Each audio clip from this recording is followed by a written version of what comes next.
श्रीमन्महागणाधिपतये नमः।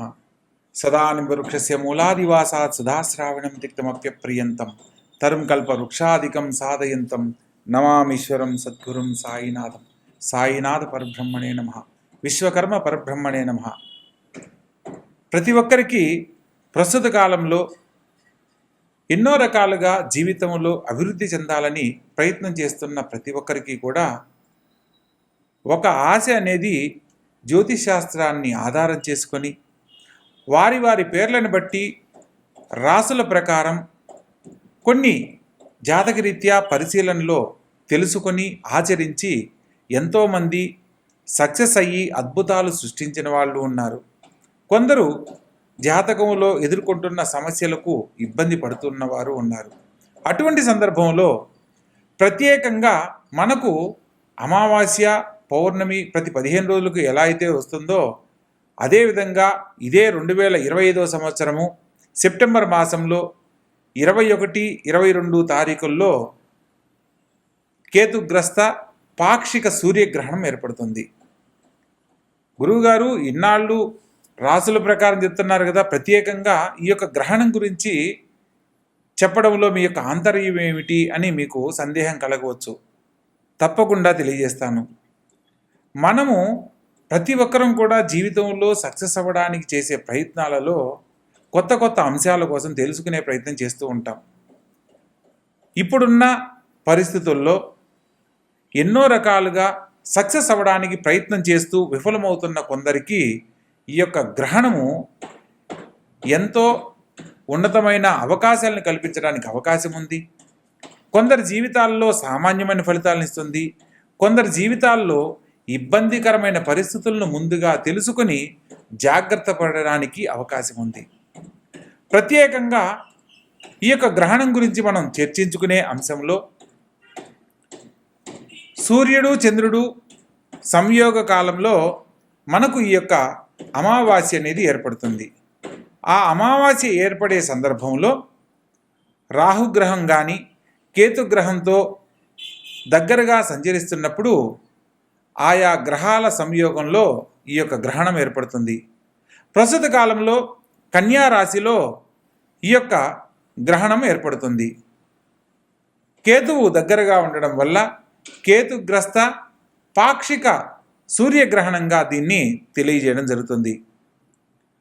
ఇందులో మనం జరగబోయే మార్పుల గురించి తెలుసుకుందాం. ముందు ఉదాహరణకు 1918లో స్పానిష్ ఫ్లూ అని సెప్టెంబర్లో వచ్చిన గ్రహణం వల్ల కోట్లాది మంది జనం కాలం చేయడం మనం చరిత్రలో తిరగేస్తే తెలుసుకోవచ్చు. అదేవిధంగా 1962లో చైనా యుద్ధం జరిగింది.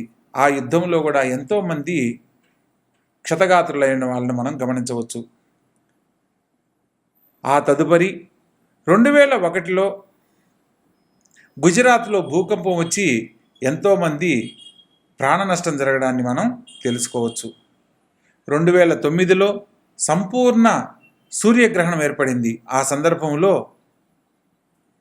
ఎంతోమంది ఆర్థిక సంక్షోభంతో విలవిల్లాడుతూ ఇబ్బందులు పడిన వాళ్ళని మనం గమనించవచ్చు.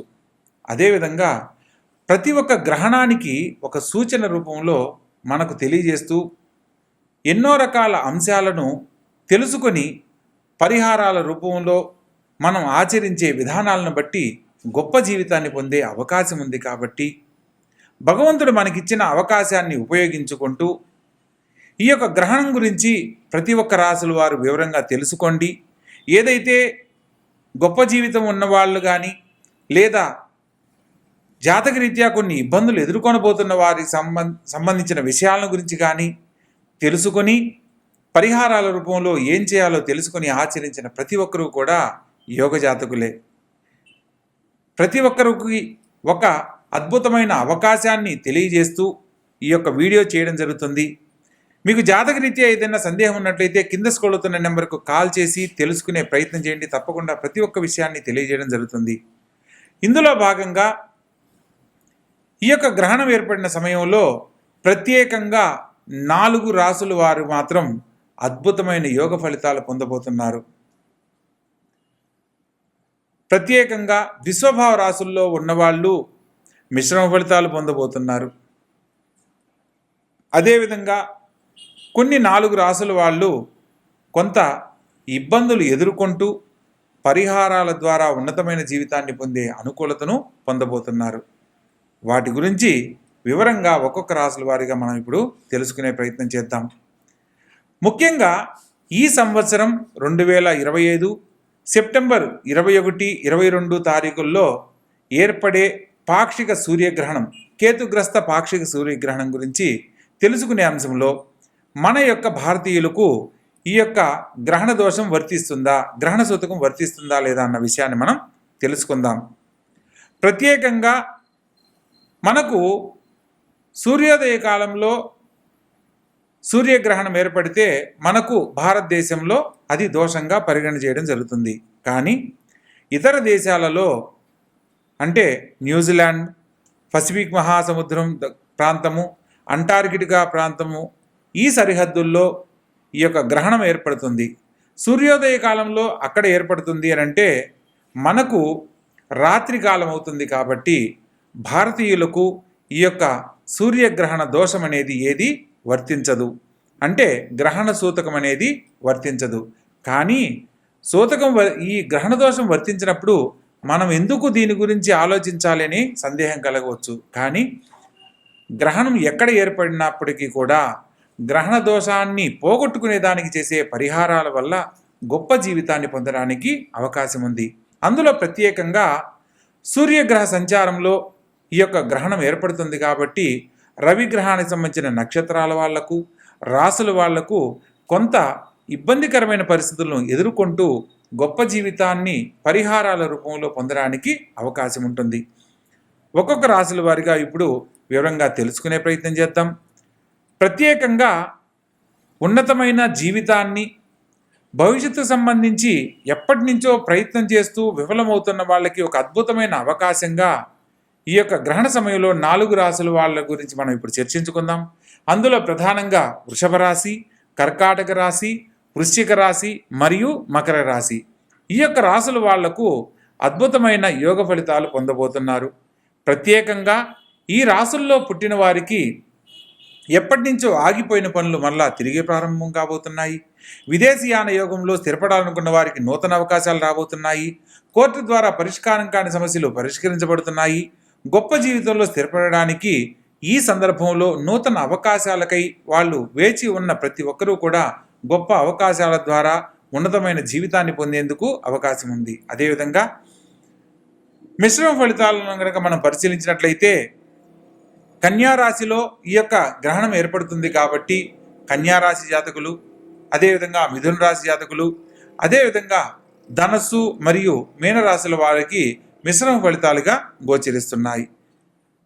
లగ్నంలో గ్రహణం ఏర్పడినప్పుడు కన్యారాశి వారికి, సప్తమ స్థానంలో మీనరాశి సంచరిస్తున్న వారికి, మీనరాశి జాతకులకు, ప్రత్యేకంగా రాజ్యస్థానంలో మిథున రాశి జాతకులకు, చతుర్థంలో సంచరిస్తున్న ధనుసు రాశి జాతకులకు మిశ్రమ ఫలితాలుగా సూచన చేయడం జరుగుతుంది. అంటే పరిష్కారం కాని సమస్యలు పరిష్కరించబడము జరుగుతుంది, కానీ ఆలస్యంగా సక్సెస్ అవ్వడం జరుగుతుంది. జరగవు అనేది కాదు, వీరికి కొన్ని పరిహారాల ద్వారా ఉన్నతమైన జీవితాన్ని సకాలంలో పొందడానికి అవకాశం ఉంది అని. ఇక ప్రత్యేకంగా వ్యయ స్థానం సూర్యుడికి సంబంధించిన సింహరాశి అవుతుంది. అందుకని సింహరాశి మరియు తులారాశి, అదేవిధంగా కుంభరాశి మరియు మేషరాశి జాతకులకు ఈ యొక్క గ్రహణ సూతకం సంబంధించిన కొన్ని పరిహారాల ద్వారా గొప్ప జీవితాన్ని పొందే అనుకూలత ఉంది. ముఖ్యంగా ఈ యొక్క గ్రహణ కాలము ఇతర దేశాలలో వ్యాప్తి చెందుతుంది. కాబట్టి ప్రత్యేకంగా ఆ ప్రాంతంలో సాయంత్రం 5:30 ప్రారంభ సమయముగాను, గ్రహణ సమయం 7:43 ఈ యొక్క గ్రహణం ముగింపు కాలం 9:54 రాత్రి సమయంగా తెలియజేయడం జరుగుతుంది. ఆయా ప్రాంతాలకు మన భారతీయ సాంప్రదాయానికి సంబంధించి అక్షాంశ రేఖాంశాలను కనుక పరిశీలించినట్లయితే మనకు ఆ సమయము రాత్రి 10:59 ప్రారంభకాలం గాను, 21వ తారీఖు రాత్రి 10:59 తర్వాత ఈ యొక్క గ్రహణ సమయము కరెక్ట్గా 22వ తారీఖు 1:13 సూర్యోదయ పూర్వకాలం గాను, తదుపరి 3:23 ముగింపు కాలంగా 22వ తారీఖు నాడు పూర్తవుతుంది. ఈ గ్రహణ సమయం మొత్తం 4:24 జరుగుతుంది. ప్రత్యేకంగా గ్రహణ సమయంలో కొన్ని అన్ని రాసుల వారు పాటించే విధి విధానాలను మనం తెలుసుకోవాలి. ముఖ్యంగా గ్రహణ సమయంలో ఎటువంటి తినుబండారాలు కానీ వంటలు కానీ చేయరాదు, వండిన పదార్థాలను భుజించరాదు. మన హిందూ సాంప్రదాయంలో ప్రత్యేకంగా గ్రహణ సమయానికి 9 గంటల ముందు నుంచి ఉపవాస నియమాలను పాటించాలనేది శాస్త్రసమ్మతం. కొందరు ఆరోగ్యరీత్యా ఇబ్బంది లేని వాళ్ళు గ్రహణ ప్రారంభ కాలం నుంచి గ్రహణం పూర్తయ్యేంత వరకు ఉపవాస నియమాలను ఆచరించాలి. ప్రత్యేకంగా ఈ సందర్భంలో దైవ సంబంధమైన కార్యక్రమాలు చేయడం వల్ల దైవ నామస్మరణ కానీ జపము కానీ, ప్రత్యేకంగా పితృదేవతలను ఆరాధిస్తూ చేసే దానానికి విశేషమైన ఫలితాలు కలుగుతాయి. గ్రహణ ప్రారంభ కాలంలో పట్టు విడుపు కాలాలను అంచనా వేసుకుని ఆ 4:30 గంటల సమయాన్ని ఎవరైతే భక్తితో వారి యొక్క కులదేవత నామాన్ని కానీ, ప్రత్యేకంగా వారి యొక్క ఇష్టదైవ నామాన్ని కానీ, ఏదైనా మంత్రాన్ని ఉపదేశం తీసుకొని ఆ సమయంలో ఆచరించిన వారికి విశేషమైన ఫలితాలు కలుగుతాయి. పితృదేవతల ఆశీర్వాద బలం లభిస్తుంది. అదేవిధంగా ఈ యొక్క గ్రహణ సమయం పూర్తయిన తరువాత సూర్యోదయ కాలంలో పేదవారికి అన్న సంతర్పణ ఏర్పాటు చేసి పితృదేవతలను ఎవరైతే స్మరణ చేస్తారో వారికి అఖండ ఐశ్వర్య ప్రాప్తి కలుగుతుంది. అదేవిధంగా వంశపారంపర్య దోషాలు నివృత్తి చెందుతాయి. ఎవరి కుటుంబంలో అయితే సంతాన దోషాల వల్ల ఇబ్బందులు కలుగుతూ ఇబ్బంది పడుతున్నారో వారికి సంతానలేమి సమస్యలు తొలగిపోయి పితృదేవతల ఆశీర్వాద బలంతో సత్సంతాన భాగ్యాన్ని పొందే అనుకూలత లభిస్తుంది. ఎవరి జీవితంలో అయితే గృహయోగం లేదని బాధపడుతూ ఇబ్బంది పడుతున్నారో పితృదేవతలను స్మరణ చేసుకుంటూ చేసే దాన సంస్కరణ వల్ల వారు కోరుకున్న విధంగా గృహయోగము, భూలాభము, ధనలాభ ప్రాప్తి కలగడానికి అవకాశం ఉంటుంది. ప్రత్యేకంగా ఏదైతే మంత్రాన్ని అనుష్ఠానం చేస్తూ భగవంతుని మీద భక్తితో స్మరణ చేస్తారో వారికి ఆ భగవంతుని యొక్క సంపూర్ణమైన అనుగ్రహం లభించి ధనకనక వస్తువాహనాలతో తొలుతూగేలా ఆ భగవంతుడు అనుగ్రహించడం కూడా జరుగుతుంది. ప్రత్యేకంగా మనం ఇన్ని విషయాలు తెలుసుకుంటున్న సందర్భంలో గ్రహణ సమయంలో ప్రపంచానికి సంబంధించి ఎన్నో చోట్ల విధ్వంసాలు జరిగిన విషయాన్ని కూడా మనం చర్చనీయాంశం చేసుకున్నాం. కాబట్టి ఇదే సంవత్సరం కూడా సూర్యగ్రహణానికి సంబంధించిన విషయంలో ఈ సంవత్సరం కూడా జరగబోయే విధ్వంసాలలో భూకంపాలు, జలప్రళయాలు, అగ్నిమాపకానికి సంబంధించిన విషయాలలో అగ్ని ప్రమాదాలు, రాజకీయాలలో కొన్ని మార్పులు, రాజకీయ పలుకుబడి చెందిన ఉన్నతమైన వ్యక్తులలో కొందరు కాలం చేయడం లాంటి పరిస్థితులు, అనుకోని సంఘటనలను ఎదుర్కోవడం లాంటివి జరగడానికి ఈ సూర్యగ్రహణం ద్వారా మనం తెలుసుకోవచ్చు. శ్రీమద్విరాట్ పోతులూరి వీరబ్రహ్మేంద్ర స్వాముల వారి కాలజ్ఞానం అంచనా ప్రకారము ఈ యొక్క 2025లో అనేక చోట్ల అనేక రకాలుగా జలప్రళయాల ద్వారా కొంత జన నష్టము, భూకంపాల ద్వారా కొంత ధన నష్టము, భూ నష్టము, ఆర్థిక మాంద్యానికి సంబంధించిన సమస్యలు ఎదుర్కోవడము, యుద్ధాలు లాంటివి జరగడానికి ఎక్కువగా అవకాశాలున్నాయి. మరియు రాబోతున్న కాలంలో ఇంకా అనేక రకాల ప్రమాదాలు జరగడానికి కూడా అవకాశం ఉంది. ప్రస్తుత కాలంలో సాంకేతిక రంగంలో అనుకోని మార్పులు చోటు చేసుకుంటున్నాయి. మనం ప్రస్తుతం గమనిస్తున్న విషయంలో ప్రతి ఒక్కరూ కూడా సాంకేతిక రంగానికి సంబంధించి కొన్ని సంస్థలను ఆధారం చేసుకొని ఎన్నో రకాల కొత్త కొత్త ప్రయోగాలు చేస్తున్నారు. అందులో ఇప్పుడు ఏఐ టెక్నాలజీ పేరుతో ఎన్నో రకాల కొత్త అంశాలను కనుక్కొని వాటి ద్వారా నూతన టెక్నాలజీని భవిష్యత్తులోకి తీసుకొస్తున్నారు. దీనివల్ల ఎప్పటి నుంచో ఉన్న వాటి వల్ల ఎన్నో రకాల సమస్యలు ఎదుర్కోవడము, కొత్త సాంకేతిక రంగాల వల్ల ఎంతోమంది నిరుద్యోగ సమస్యలను ఎదుర్కోవడం లాంటివి జరగడానికి కూడా అవకాశం ఉంది.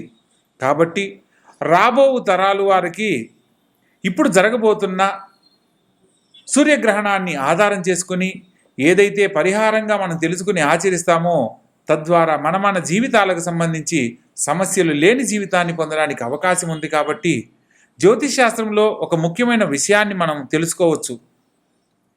జననీ జన్మ సౌఖ్యానాం వర్ధనీ కుల సంపదం పదవి పూర్వపుణ్యానాం లిఖ్యంతే జన్మపత్రిక.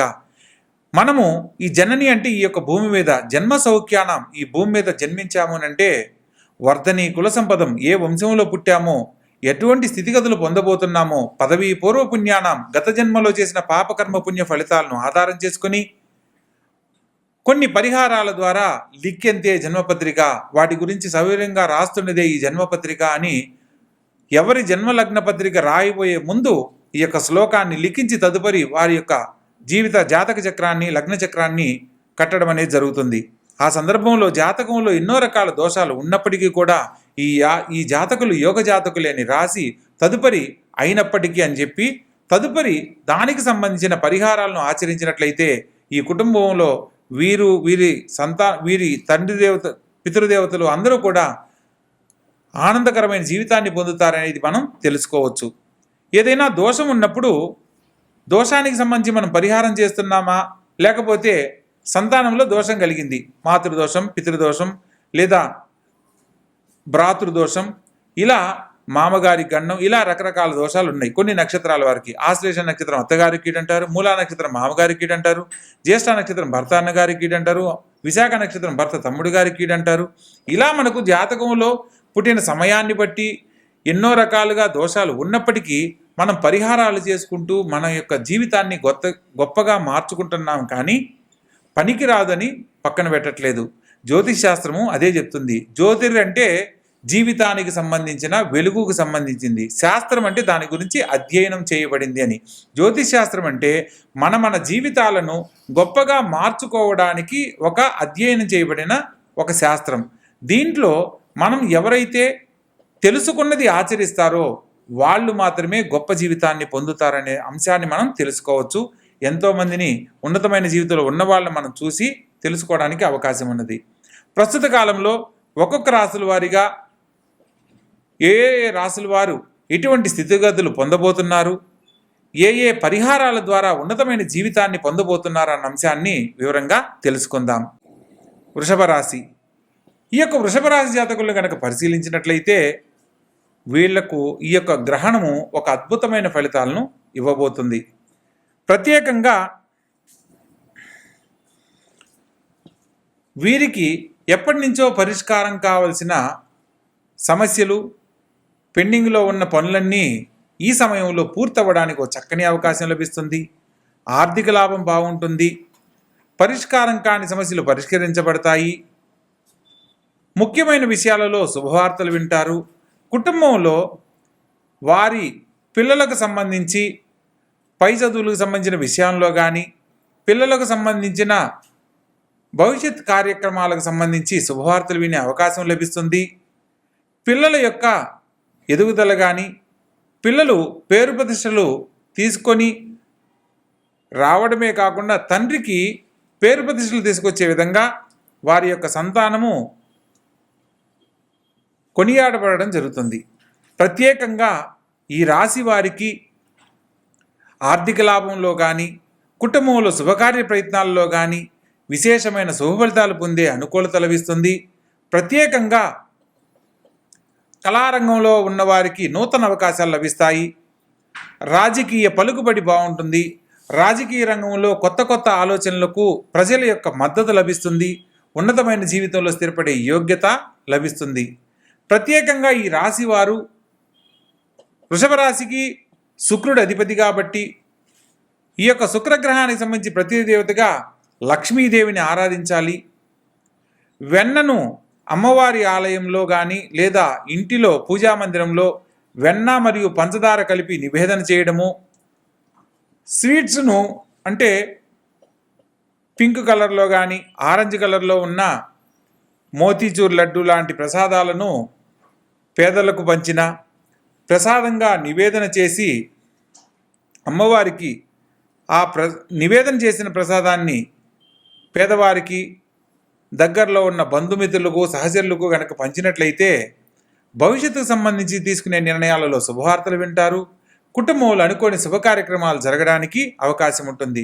ప్రత్యేకంగా లక్ష్మీదేవిని ఆరాధించే విషయంలో ఆర్థికపరమైన సమస్యలన్నీ తొలగిపోతాయి. కాబట్టి చక్కగా ఆచరించండి, ఆనందకరమైన జీవితంలో జీవించండి. ప్రత్యేకంగా కేతుగ్రస్త పాక్షిక సూర్యగ్రహణానికి సంబంధించి గ్రహణ సమయంలో పాటించవలసిన విధి విధానాలను తెలుసుకొని ఆచరించండి. దైవ బలంతో మీరు కోరుకున్న గొప్ప జీవితంలో స్థిరపడండి. ప్రత్యేకంగా ఈ సమయంలో గ్రహణ సమయాన్ని మీరు సద్వినియోగపరుచుకోవాలి. అవకాశం ఉన్నంత వరకు స్నానమాచరించి గ్రహణం విడుపు కాలంలో గ్రహణం పూర్తయిన తరువాత అన్న సంతర్పణ కార్యక్రమాలు పేదవారికి ఏర్పాటు చేయడం వల్ల పితృదేవతల అనుగ్రహం లభిస్తుంది. గ్రహణ సమయంలో ఇష్టదేవతారాధన, కులదేవతారాధన చేయడం ఎంతో అత్యుత్తమమైన మార్గంగా చెప్పడం జరుగుతుంది. ప్రత్యేకంగా మీకు కులదేవత తెలియకపోయినా ఓం నమశివాయ అని శివపంచాక్షరి మంత్రాన్ని పఠించిన అపమృత్యు దోషాలు తొలగిపోతాయి. దైవబలంతో అనేక రకాల ఉన్నతమైన జీవితాన్ని పొందడానికి అవకాశాలు ఏర్పడతాయి. ప్రతి ఒక్కరి జీవితంలో ఎదుర్కొంటున్న అనేక రకాల సమస్యల నుంచి బయటపడడానికి ఈ యొక్క గ్రహణ సమయం కూడా మనకు ఉన్నతమైన జీవితాన్ని అందిస్తుంది అన్న సత్యాన్ని తెలుసుకొని నడుచుకోవాలి. ప్రత్యేకంగా గ్రహణ సమయంలో ఎటువంటి తినుబండారాలు భుజించరాదు. గర్భిణీ స్త్రీలు గ్రహణ సమయంలో బయటికి రాకూడదు. ప్రత్యేకంగా మనకు భారతదేశంలో రాత్రిపూట జరుగుతున్న ఈ యొక్క సూర్యగ్రహణ కారణంగా భారతదేశానికి గ్రహణ సూచన గ్రహణానికి సంబంధించిన సూతకం ఉండనప్పటికీ ఆచరించే విధానాన్ని బట్టి మనకు సత్ఫలితాలు పొందే అవకాశం ఉంది. కాబట్టి ప్రతి ఒక్కరూ ఆచరించండి, ఆనందకరమైన జీవితంలో జీవించండి. సర్వే జనా సుఖినో భవంతు. శుభం భూయాత్.